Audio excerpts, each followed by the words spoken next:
भगत सिंह के बारे में बस इतना ही जानते हैं, स्टेटस लगा दिया, आ गया ये सब। उनके बारे में जानना ज़रूरी है। मैं बताता हूँ आपको मैंने क्या किया उनको जानने के लिए। 1 सेकंड दो मेरे को, मैं बताता हूँ आपको, किताब लेके आता हूँ। किताबें हैं भाई, ये किताबें, ये सारी भगत सिंह के बारे में किताबें हैं, बिल्कुल जो डेडिकेटेड जो भगत सिंह है उनके ऊपर रिसर्च किया हुआ है, ये उनके बारे में किताबें हैं। और कोई सिंगल किताब मैं आपको दूंगा ना इनमें से, अगर रिकमेंड करूंगा तो आपको ये रिकमेंड करूंगा मैं, ये कुलदीप नैयर की किताब है ये। इनका नाम है without fear the life and trial of Bhagat Singh. ये किताब कभी टाइम मिले ना पक्का पढ़ना भाई।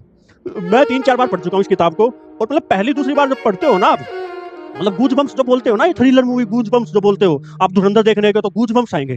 ये पढ़ोगे ना जिस दिन, उस दिन समझ में आ जाएगा आपको कि गूज बम्स क्या होते हैं। जो ये हाथों के बाल है ना, ये आपको सच में खड़े हुए होते दिखाई देंगे।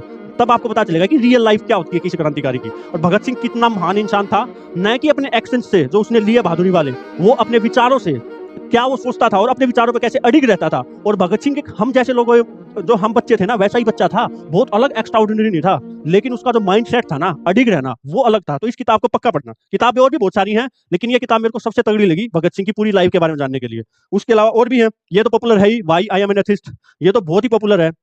उन्होंने बताया था जब उनके ऊपर आरोप लगे थे कि मैं मतलब भगवान को नहीं मानता, नास्तिक हो गया, तो उनके बारे में बोला गया था कि भाई आप तो झूठी पॉपुलैरिटी के लिए ऐसा सब कर रहे हो, आपका नाम इतना फेमस हो गया तो आप में घमंड आ गया। तब उन्होंने प्रॉपर लिखा था और बताया था कि मैं नास्तिक क्यों हूँ, ये जवाब दिया था उन्होंने। और भी बहुत सारी किताबें हैं, गांधी एंड भगत सिंह का रिलेशन कैसा था इसके बारे में, अंडरस्टैंडिंग भगत सिंह, ये चमन लाल ने लिखी है। इनके उन्होंने काफी रिसर्च किया भगत सिंह पे, तो ये भी अच्छी किताब है, बहुत बेहतरीन किताब। भगत सिंह की जेल डायरी, ये तो पढ़ ही सकते हो आप, भगत सिंह की जो जेल डायरी है। और भगत सिंह और उनके साथियों के दस्तावेज, ये भी बढ़िया किताब है।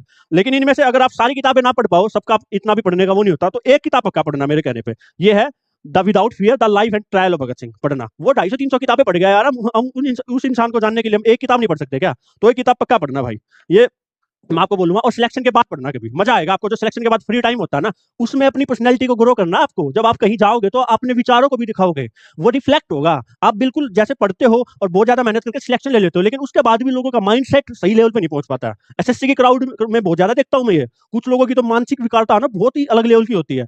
तो अगर आपको सिलेक्शन के बाद भी एक अपनी जिंदगी को एक अच्छे लेवल पे पहुंचाना है, अपने विचारों को, तो उसके लिए आपको पढ़ना जरूरी है।